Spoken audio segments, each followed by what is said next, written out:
What is up, you guys? How you guys doing today? And I figured I might as well show you guys how I live out of my 92 Chevy G20 while I'm on the road.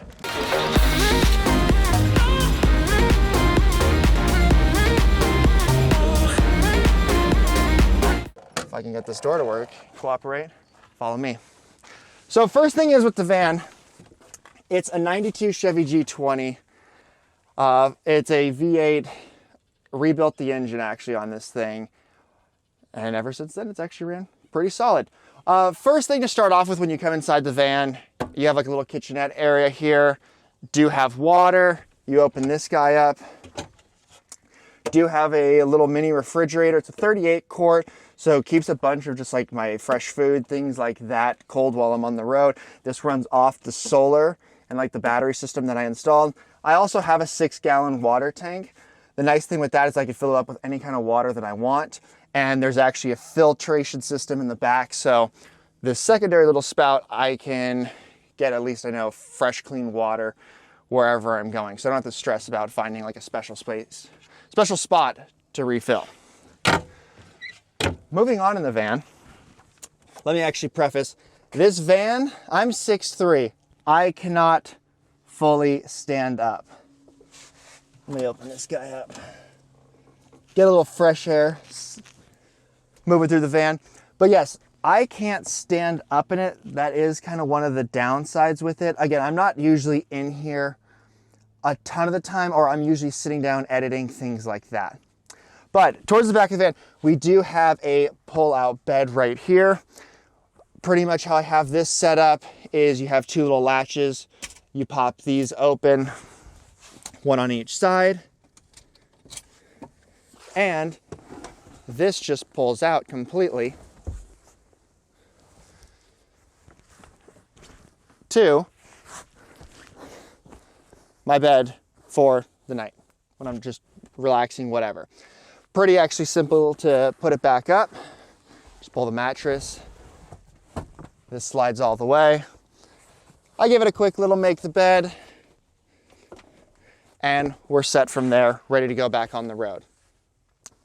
Now, underneath the van, underneath the bed, not the van, we have, besides cleaning stuff and a little stove, I have battery system for the van.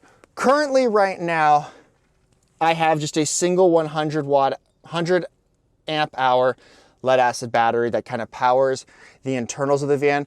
That's including the overhead lights, max air fan that I have. I do have a 1000 watt inverter so I could charge camera batteries, things like that on the road.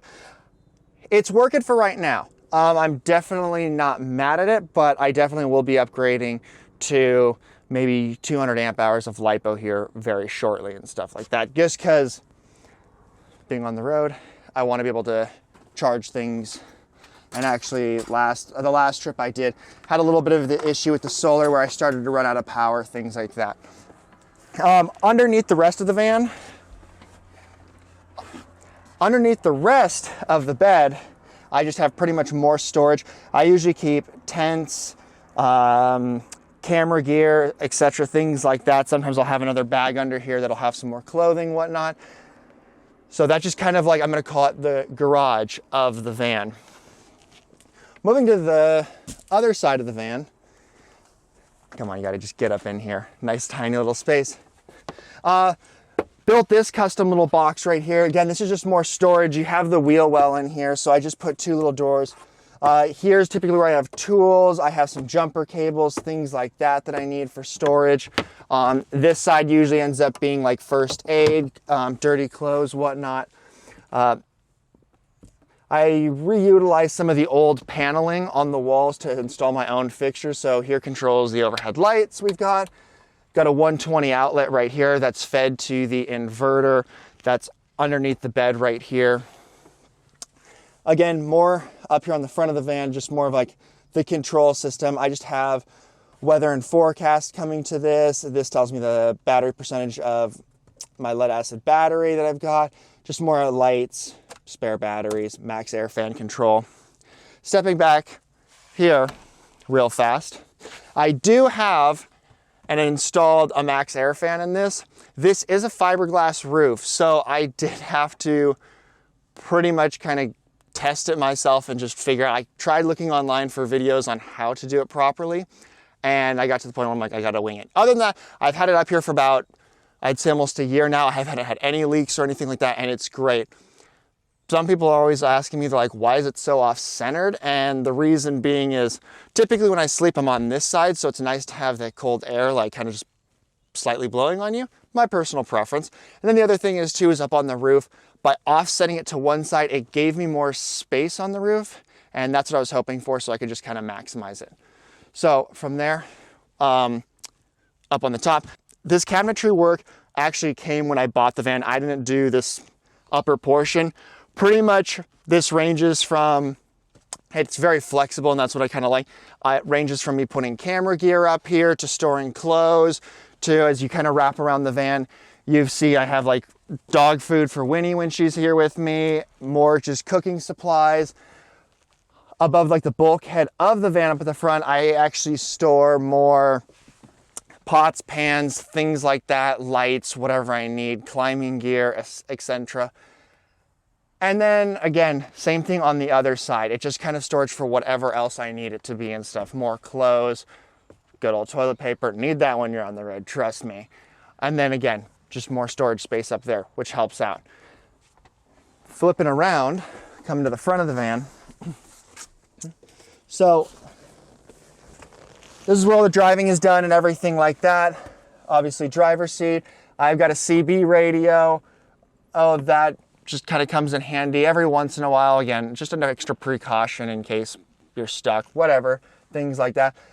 Did replace the van stereo unit, so I redid all the speakers, everything like that. You gotta have some nice tunes when you're driving. Both of these seats are on swivels, so they do both flip around. I installed the swivel seat on the driver first before the kitchenette was in. Now that the kitchenette's in, it doesn't swivel anymore because I just chose to maximize the kitchenette size for, again, for more storage. So that doesn't swivel technically anymore. Passenger does. So this is typically, I will flip this seat around and then I have a table that goes out, and this is where I'll do my editing. Show you guys that here in a second. Other than that, this is pretty much like the cockpit right here where I do all my driving. All right, let's take a quick step outside. Okay, so next we're gonna go to the top of the van actually. And what I've done to the top of the van, did add a ladder to it, make my life a little bit easier. So coming up on top, I just actually recently added the roof rack to this. Again, fiberglass top, so I hadn't seen anyone else do it online. So it's a little tricky trying to figure out how to do it. Overall though, I've had it up here for a few months now. It's been solid, haven't had any leaks or anything like that, so that's nice. Typically, what I do for the roof rack is, it's just, again, additional storage. So if it's either tossing just some simple firewood up here or I'm tossing other bags, things like that, it just helps declutter the inside because, again, it is kind of tight in there. Also, a couple recovery mats because I'm not even gonna lie to you guys, I've definitely been stuck before. And if you look up here on the spacing, you can see why I offset the max air fan. It definitely just, it's like an inch of space, but that's all I needed to get the roof rack up here. Then when you move a little bit forward up on top of the van, I do have two 200-watt solar panels up at the front of the van. That powers everything on the inside of the solar system and keeps just everything saturated, so I can just kind of keep everything running, charging batteries while we go on the road. And again, those I didn't decide not to do rigid panels. I ended up doing flexible panels with that. Again, just to go a little bit more low profile when I'm on the road. And at the time it was to be discreet, and then I added a roof rack with recovery mats and a max air fan, and that totally gave me away. But anyways, that's what the top of the van looks like. So that is it, guys. That is a little quick tour of my 92 Chevy G20 van and how I utilize it when I'm on the road traveling. If you guys like what you guys are seeing on this channel, make sure to give a comment down below. I'm always checking it out. If you guys have any questions, feel free to drop them below and I'll do my best answering them. And make sure to subscribe. Helps me out. Helps the channel kind of start to grow. You know what I mean? I'm here to work with you guys. So hopefully catch you guys on the next one. Cheers.